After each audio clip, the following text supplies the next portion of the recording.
বন্ধুরা, আজকে সহজ পদ্ধতিতে আপনাদের অয় দ্বারা বাঘ এঁকে দেখাবো। আজকের অয় দুটি কিন্তু আমি উল্টো করে লিখছি, আর এই অয় দিয়েই একটা বাঘ হবে। এবার পেছনের অয়ের এই বাহু থেকে বাঘের একটা পা একেবারে সর্বপেছনেরটা একদম পিঠ পর্যন্ত উঠে যাবে এবং এইভাবে পিঠ আঁকা হয়ে যাবে।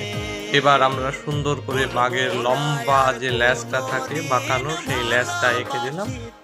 এই ল্যাজটা এঁকে দেওয়ার পরে আমরা বাঘের যে পেছনের আরেকটি পা থাকে সেটি আমরা এঁকে দিচ্ছি। বাঘের সামনের যে থাবা থাকে সেই থাবা আমাদের প্রত্যেকটাই এঁকে দিতে হবে এবং সেখানে কিন্তু এইভাবে নখের অংশগুলো থাকে। এবার পেট এঁকে দিতে হবে। পেট এঁকে দিয়ে আমরা পেছনের পাটাকেও কমপ্লিট করে দিলাম এভাবে। এবার আমরা বাঘের গায়ে কিছু ডোরাকাটা দাগ দিয়ে দিচ্ছি। বাঘের গায়ে কিন্তু অনেকগুলো ডোরাকাটা